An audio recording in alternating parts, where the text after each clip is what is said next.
ధర్నా చౌక్ కోసం ప్రజా సంఘాలు చేసే ధర్నాకు మద్దతిస్తున్నట్టు జనసేన అధినేత పవన్ కళ్యాణ్ మద్దతు పలికారు. తనను కలవడానికి వచ్చిన ఇంజనీరింగ్ విద్యార్థులతో పవన్ మాట్లాడారు. వారి సమస్యల్ని పరిష్కరించాలని ప్రభుత్వాన్ని కోరారు. మిర్చి రైతులకు మద్దతు ధర ఇవ్వాలని డిమాండ్ చేశారు. దేశ సమగ్రత దెబ్బ తినరాకూడదనే తన అభిమతం అన్నారు పవన్ కళ్యాణ్. ఇష్యూస్ ఉన్నాయి మీకు అని చెప్పగానే ఆంధ్రప్రదేశ్ రాష్ట్ర ప్రభుత్వం కూడా స్పందించడం సంతోషం. అలాగే మీకు ఇలాంటి సమస్యలు ఉన్నా కానీ జనసేన మీకు అండగా ఉంటుందని మనస్ఫూర్తిగా తెలియజేసుకుంటూ మీకు ఎందుకంటే ఇది మాకు జనసేన పార్టీ పెట్టడంలో ముఖ్య ఉద్దేశం ప్రజా సమస్యల్ని ప్రభుత్వం దృష్టికి తీసుకెళ్ళడానికి కానీ రేపొద్దున సరైన దిశలో దాన్ని పరిష్కారం చేయడానికి కానీ దాని ముఖ్య ఉద్దేశం. అందుకని మీకు అండగా ఉన్నందుకు మాకు కూడా ఇలాంటి అవకాశం ఇచ్చింది. మీ అందరికీ పార్టీ తరఫున మీ అందరికీ అంటే ముఖ్యంగా నేను ఈ మధ్యన లాస్ట్ ఫ్యూ డేస్లో మీరా చెప్పండి. Final year students project work చేయాలి sir, mini and major project. మీరు ఒకసారి మీడియాకి ఎక్స్ప్లెయిన్ చేయండి. దీనికి ఇట్లా చెప్పండి నా చెప్పండి. Good afternoon. We are the BTech students from different engineering colleges. From different engineering colleges affiliated to JNTUH and తెలుగులో చెప్పండి. తెలంగాణ స్టేట్ అండ్ ఆంధ్రప్రదేశ్ రెండు స్టేట్ రాష్ట్రాలకు సంబంధించి JNTUH. ప్రాబ్లం ఏంటిది చెప్పండి. బీటెక్ కోర్స్ అనేది 4 years. 3 years థిరియాటికల్గా నాలెడ్జ్ గెయిన్ చేయాలి ఇంజనీరింగ్ స్టూడెంట్స్. ఆ థిరియాటికల్గా నాలెడ్జ్ గెయిన్ చేసిన దాన్ని ప్రాక్టికల్గా 4th yearలో ప్రూవ్ చేసుకోవాలి. And the only way is to do mini and major projects. And according to the JNTUH rules book, a student is free to do the project work in the college or out of the college. But some of the engineering colleges are exploiting students. Rule book ప్రకారం according to guidelines వాళ్ళు బయట కూడా చేసుకోవచ్చు. But money తీసుకోవాలనేది ఏం లేదు. Tuition fee is inclusive of everything అని JNTUH registrar sir చెప్పారు. బట్ ఆల్మోస్ట్ ఆఫ్ ప్రతి engineering college final year students తరఫున లైక్ 5,000, 6,000, 8,000. టాప్ మోస్ట్ కాలేజ్ తెలంగాణలో మాకున్న సస్టైనబుల్ సోర్సెస్ ప్రకారంగా మాత్రం సిద్ధార్థ ఇంజనీరింగ్ కాలేజ్ గట్కే సార్ 13,000 తీసుకుంటారు. 3,000 ఫ్రమ్ మినీ ప్రాజెక్ట్, 10,000 మేజర్ ప్రాజెక్ట్కి. లైక్ ఏం ప్రాజెక్ట్స్ చేస్తారు దీంట్లో మీ సబ్జెక్ట్స్ని బట్టి?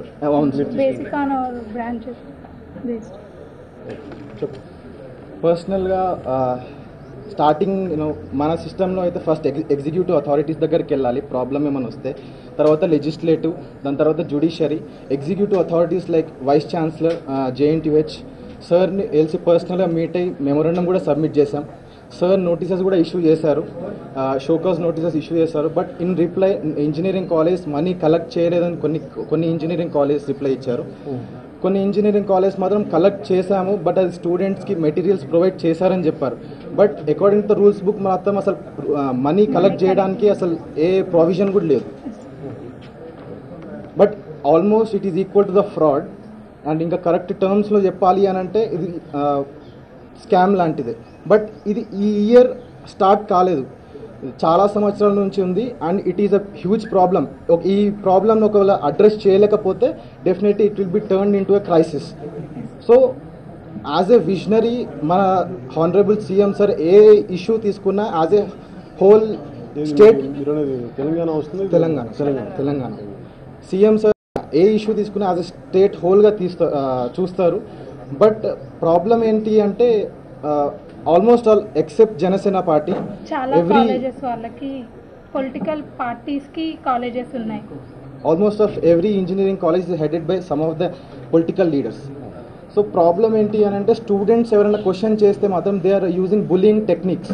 లైక్ మార్క్స్ తక్కువ వేస్తాం, సస్పెండ్ చేసేస్తాం, హాల్ టికెట్స్ ఇవ్వము, లేకపోతే పేరెంట్స్ని పెద్ద పెద్ద మాటలతో బెదిరించడం. సో సైకలాజికల్గా స్టూడెంట్ నేచర్ అంటేనే క్వశ్చనింగ్ యాటిట్యూడ్. ఆ యాటిట్యూడ్నే they are taking away that type of attitude.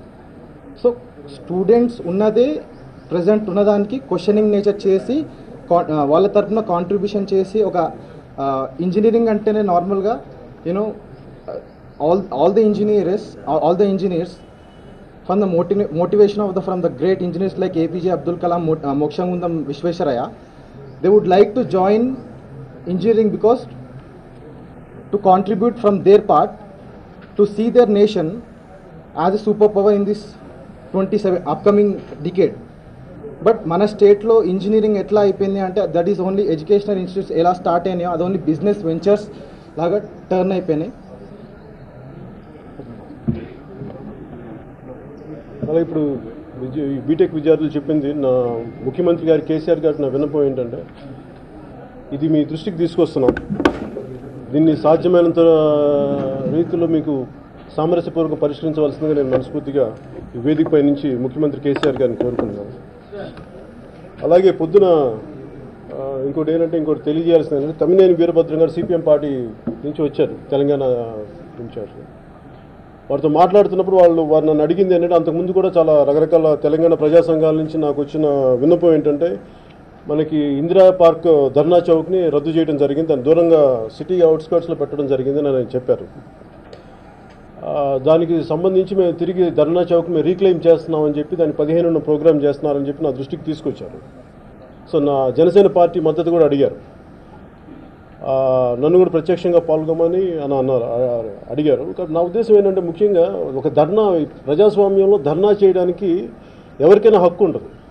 ఇప్పుడు ఈ రోజున ఇక్కడ వచ్చిన విద్యార్థులు కానీ ఎవరికైనా సరే ప్రజలకు అది వాళ్ళ హక్కు, అది ప్రజాస్వామ్యం వాళ్ళకి కల్పించిన హక్కు. కానీ ఆ హక్కుని వాళ్ళు చెప్పడానికి ఒక వేదిక ఏదో ఒక ఢిల్లీలో జంతర్ మంతర్ కానీ ప్రతి చోట ఎనీ సివిలైజ్డ్ నేషన్లో డెమోక్రటిక్ నేషన్లో ఒక స్పేస్ అలాట్ చేశారు. అలాంటి స్పేస్ ఈ ఇందిరా పార్క్.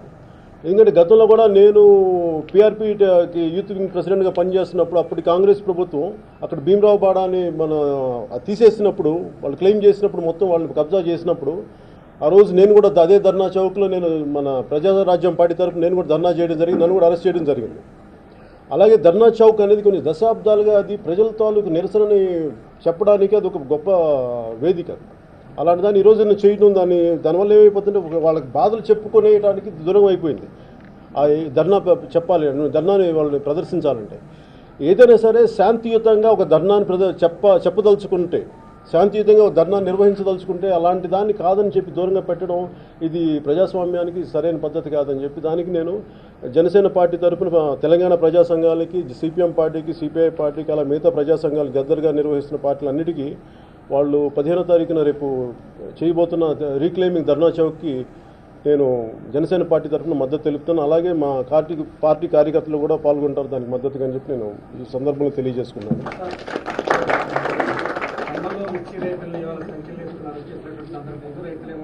రేటు కోసం డిమాండ్ చేస్తున్నటువంటి పరిస్థితి దాని గురించి మిర్చి రైతులను అరెస్ట్ కూడా చేశారు ప్రభుత్వం తెలంగాణలో. బట్ ఆంధ్రాలో కూడా అదే మాదిరిగా మిర్చి రైతులకి సరైన గిట్టుబాటు ధర రావట్లేదనేటువంటి అయితే రైతులు కేంద్ర ప్రభుత్వం ఇన్సూరెన్స్ ఇచ్చిన తర్వాత కూడా ఇక్కడ మిర్చి రైతుల నుంచి కొనట్లేదనేటువంటి అభిప్రాయం రైతులు వస్తుంది. ఒక రైతుల మీద అరెస్ట్, ఒక గిట్టుబాటు ధర లేనటువంటి పరిస్థితి అయితే ఉంది రేటు రాష్ట్రంలో. దాని మీద మీ పార్టీ తరఫున ఏమైనా అంటే నాకు ఏదైనా సరే నేను వెళ్ళి మాట్లాడితే నేను వెళ్ళి ప్రత్యక్షంగా నిర్వహించాల్సి వస్తుంది ఏదైనా సరే. నేను పార్టీ కంప్లీట్ నిర్మాణం నేను పరిస్థితులు లేను కాబట్టి నేను దీన్ని వేదికగానే చేసుకొని ఎందుకు నేను ప్రత్యక్షంగా పాల్గొంటే అవి శాంతి భద్రతల సమస్యలు వస్తాయి, కొంత లా అండ్ ఆర్డర్ ఇష్యూస్ అన్నీ ఉంటాయి కాబట్టి అందువల్ల కొంచెం నేను ఆచితూచి మాట్లాడాల్సి వస్తుంది. నేనేంటంటే కనీసం గిట్టుబాటు ధర కల్పించలేనప్పుడు వారిని అరెస్ట్ చేయడం మటుకు సరైన పద్ధతి కాదని చెప్పగలను. వాళ్ళని అరెస్ట్ చేయడం తప్పు. దయచేసి వాళ్ళని రైతులను మటుకు అరెస్ట్ చేయకండి. వాళ్ళ బాధల్ని వాళ్ళ వాళ్ళు ఇంత కష్టపడి ఇన్ని సంవత్సరాలు ఇంతకాలం కష్టపడి కనీసం మాకు గిట్టుబాటు ధర రావట్లేదు అని అనుకున్నప్పుడు వాళ్ళని అరెస్ట్ చేయడం మటుకు ఇది ఏ ప్రజలైతే ఆ పార్టీలు ఎన్నుకున్నారో డెఫినెట్గా అది వాళ్ళకి నెగిటివ్గా మీకు అది ప్రతిబంధకంగా ఉంటుంది రాబోయే ఎన్నికల్లో అని చెప్పి అది మీకు అది గ్రహించాలని నేను మిగతా అధికారంలో ఉన్న పెద్దలందరూ నేను మనస్ఫూర్తిగా వేడుకుంటున్నాను.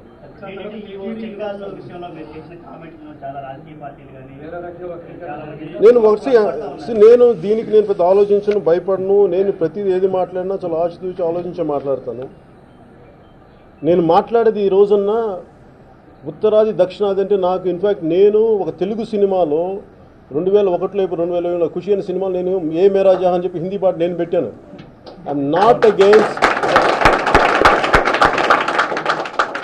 am not against Hindi or North India.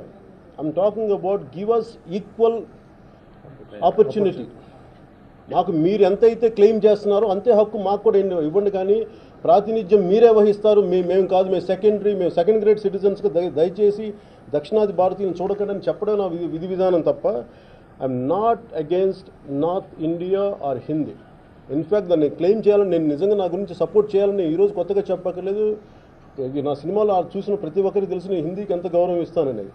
కాకపోతే ఏంటంటే ఉత్తర భారతం అనేది నేను ఎందుకు మాట్లాడుతున్నా అంటే, ఈ రోజున నేను అందరూ మాట్లాడేది, నేను డ్రాయింగ్ రూమ్లో మాట్లాడుకునేది, ప్రైవేట్ కాన్వర్జేషన్స్లో మాట్లాడుకునేదే నేను బయట మాట్లాడుతాను. నాతోటి నేను కలిసి పనిచేసిన రాజకీయ ప్రతినిధులు కానీ గొప్పవాళ్ళు కానీ వీళ్ళందరూ ఈ ఉత్తరాది ప్రాబల్యం మాకు చాలా ఇబ్బంది అయిపోతుందని చెప్పి నాతోనే స్వయంగా చెప్పిన వాళ్ళు ఉన్నారు. ఈరోజు వాళ్ళందరూ మర్చిపోయి వాళ్ళకి పురోగ మాట్లాడుతుండొచ్చు, అది వేరే విషయం. ఈ రోజున అలాంటి వాళ్ళు కేంద్ర మంత్రివర్గాల్లో ఉన్నారు. ఇది నేను స్వయంగా ఈ సమస్యను కావాలంటే నాకు స్వయంగా మోడీ గారు వచ్చి అడిగినా కానీ నేను ఇంతే మొహమాటం లేకుండా చెప్పగలను, ఇంతే నిర్భయంగా చెప్పగలను. తప్పు ఉందా కాదు. దేశ క్షేమం కోరుకునేవాడు, ఈ దేశం ఒకటిలాగా ఉండాలని కోరుకునేవాడు తప్పుని లేపి చూపాలి, లేదంటే తప్పు జరుగుద్ది. ఒక తెలుగు మాట్లాడే రెండు మాండలికాలు ఒకటే తెలుగు భాష 2 మాండలికాలు మాట్లాడే రాష్ట్రాలు విడిపోయినప్పుడు మీకు ఇలాంటి, ఎందుకంటే ఇక్కడ తెలంగాణకి అన్యాయం జరిగింది, మన మాండలికాన్ని గౌరవించట్లేదు, మన సంస్కృతిని గౌరవించట్లేదు అన్న ఒక వాదన కదా ఈరోజు మనకి ఈ స్థితి తీసుకొచ్చినప్పుడు, అలాంటిది ఉత్తరాదిని దక్షిణాదిని మీరు వేరు చేసి ప్రాతినిధ్యం సమంగా ఇవ్వనప్పుడు అది దేశ సమగ్రతకి భంగం కలిగించదా అనేది నేను చెప్పడానికి దీని లోపల ఇది నేను ఆల్రెడీ ఒకసారి ప్రధాని మోదీ గారికి కూడా చెప్పాను. ఆయన గుజరాత్ ముఖ్యమంత్రిగా ప్రధానమంత్రి అభ్యర్థిగా ఉన్నప్పుడు నేను అహ్మదాబాద్లో కలిసినప్పుడు నేను ఆయనకి ఇదే చెప్పాను.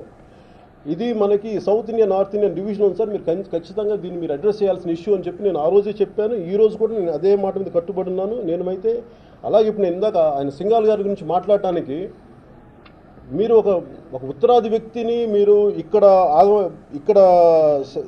శాస్త్రీయత ఇక్కడ సంబంధమైనవి అని తెలుసుకోకుండా మీరు పెట్టారు, ఇవన్నీ నేను మాట్లాడలేదు. కానీ ఒకవేళ పెట్టాం నాకు అభ్యంతరం లేదు. నేను అనేది ఏంటంటే అలాంటి పరిస్థితులనే అక్కడ కూడా పెట్టండి. ఇక్కడ నుంచి దక్షిణాది వారిని తీసుకెళ్ళి అక్కడ కీలకమైన పద్ధతుల్లో కూడా ఇవ్వండి. నేను అదే కోరుకున్నాను, అంతేగాని ఇక్కడ పెట్టొద్దని చెప్పట్లా, మీరు ఇవ్వండి. అంతేగాని దీన్ని ఎయిదర్ బీజేపీ ఆర్ ఏ ఒక్కరో సరే దీన్ని వక్రీకరించాలి అని అనుకుంటే మటుకు అది మీరు చేసిన తప్పే తప్ప, అది మీరు అపోహ, మీ అపార్థం తప్ప, నన్ను మటుకు కించిత్తు మీరు నా మీద మరక జల్లలేరు, మచ్చ పెట్టలేరు. అది మటుకు దయచేసి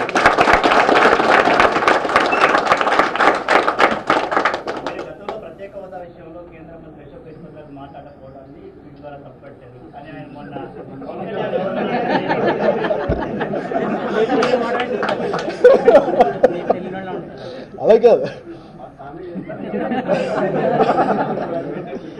అలా ఇప్పుడు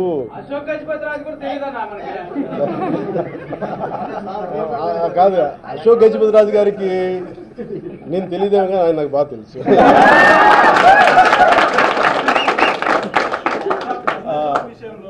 ఇప్పటికీ ధర్నా చౌక్ను కదిలించలేదు, అక్కడే ఉంది. దానికి సంబంధించి ఇప్పటికీ కోర్టులో కూడా కేసు నడుస్తుంది.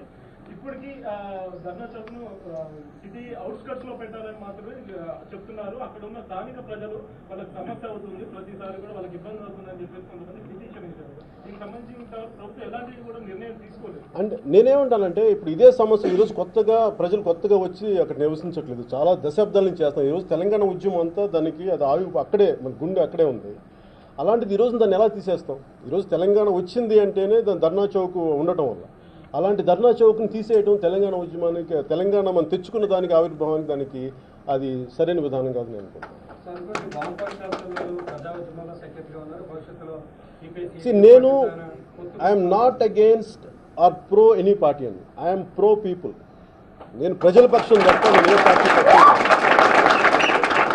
ఈ రోజున గ్రూప్ టూ సంబంధించిన వాళ్ళు వచ్చారు, అలాగే మనకి ఈరోజు బీటెక్ విద్యార్థులు వచ్చారు, మొన్న చేనేత వాళ్ళు వచ్చింది. నేనేమంటానంటే ప్రజా సమస్యల్ని ఎలాంటి లాభాపేక్ష లేకుండా, ఎలాంటి నాకు వ్యక్తిగత లాభం లేకుండా సమస్యల్ని యథాతథంగా ఎలా చూపించాలో, ఎలా ప్రజెంట్ చేయాలో ప్రజలకు అలా చేస్తున్నాను తప్ప దీంట్లో నాకు వ్యక్తిగతంగా ఒక పార్టీ పొలిటికల్ పార్టీ చేయాల్సిన పని నేను చేస్తున్నాను. కానీ వాళ్ళు చేయట్లేదేమో కానీ నేను మర్చిపోలేదు, నేనేది నిలబడలేదు. అలాగే మరణించిన నిషిత్ ఎవరైతే ఉన్నారో ఆయనకు సంబంధించి ఆ కారు మీదే అని చెప్పేసి సోషల్ మీడియాలో సర్క్యులేట్ అవుతుంది. అది ఎంతవరకు వాస్తవం? సార్ ఇది ఒకరి చావుకు సంబంధించింది. అలాంటి కారు నాకు ఉండేది, కానీ అది నాది కాదు. నేను అది ఎప్పుడు, ఎందుకంటే నేను దాన్ని ఇన్స్టాల్మెంట్లు కట్టలేక ప్రతి మంత్ అమ్మేశాను. అందుకని కాకపోతే అది నాకు పొద్దునే నాకు ఎవరో ఫోటోగ్రాఫ్ చూపించారు. అది నెక్స్ట్ మోడల్ అండి, దాని తర్వాత వచ్చిన మోడల్. మీరేదో అడుగుతున్నారు.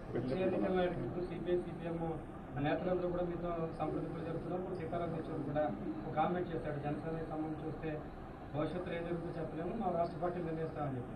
ఇప్పుడు మీకున్నటువంటి సఖ్యత భవిష్యత్తులో పొత్తులకు దారితీసేటటువంటి అవకాశం ఉందా? అంటే నేనేంటంటే ఒక కామన్ మినిమం ప్రోగ్రామ్ మీద ఎవరైతే ఒకే ఆ లైన్ ఆఫ్ థింకింగ్లో ఉంటారో నేను వాళ్ళతో ఏ పార్టీతో పనిచేయడానికి, నేను ఆ పార్టీ ఈ పార్టీ కాదు, ఏ పార్టీ ప్రజల పక్షం వహించి ఏ పార్టీ ఆ రోజు పరిస్థితులను బట్టి నేను చేస్తాను. జై హింద్.